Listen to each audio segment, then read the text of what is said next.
الرحيم نحمده على رسوله الكريم أما بعد فأعوذ بالله من الشيطان الرجيم بسم الله الرحمن الرحيم رب اشرح لي صدري ويسر لي أمري واحلل عقدة من لساني يفقهوا قولي رب زدني علما رب يسر ولا تعسر وتمم بالخير وبك نستعين آمين يا رب العالمين۔ میرے ساتھ مل کے ہدیہ درود و سلام بھیجیے کیونکہ اس کے بہت زیادہ فوائد ہیں۔ اللہم صلی علی سیدنا و مولانا محمد وعلی آلہ و اصحابہ وبارک وسلم۔ ہم اللہ کی فضل سے دورہ قرآن کریم کر رہے ہیں۔ اللہ پاک اس کو سمجھنے اور کہنے سے زیادہ عمل کرنے کی توفیق عطا فرمائے۔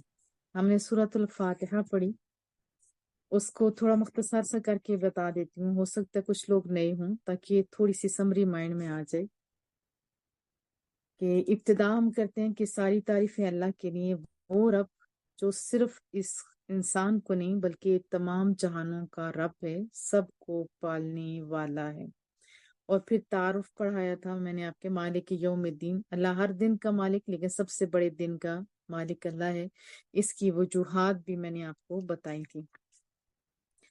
پھر ہم لوگ ایاک نعبد و ایاک نستعین، اس میں بلا کا توکل سکھایا گیا ہے، اور میں نے آپ کو اس سے ریلیٹڈ 2-3 احادیث بھی سنائی تھی۔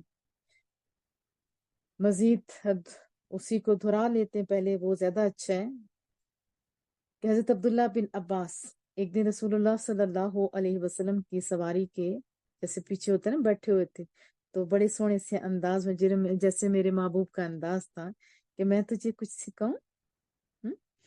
تو وہ تو زیادہ پیار کرنے والے تھے رسول اللہ سے، فوراً عرض کی جی محبوبہ۔ فرمایا اللہ کو یاد رکھ، وہ تیری طرف متوجہ رہے گا، اللہ کی طرف متوجہ رہے تو اسے اپنے سامنے پائے گا، اور جب بھی کچھ مانگنا ہو نا، سوال کرنا ہو تو اللہ سے مانگ، اور ذہن میں رکھ کہ ساری دنیا مل کے آ جائے تیرا فائدہ کرنے کے لیے نہیں کر سکتے جب تک اللہ نہ چاہے، اور اگر ساری دنیا مل کے آ جائے تیرا نقصان کرنے کے لیے نہیں کر سکتی جب تک اللہ نہ چاہے۔ تو اس میں بلا کا توکل ہے، ہماری توجہ کا مرکز اللہ اور اس کے رسول اور پھر قرآن کریم ہونا چاہیے۔ یاد رکھیں کہ اگر کوئی ہماری مدد بھی کرتا ہے تو وہ اللہ کے دیے ہوئے میں سے کرتا ہے، اگر اسے اللہ دے ہی نہ تو ہماری وہ مدد کیسے کر سکتے ہیں؟ تو حقیقی مدد کس کی ہے؟ رب کریم کی۔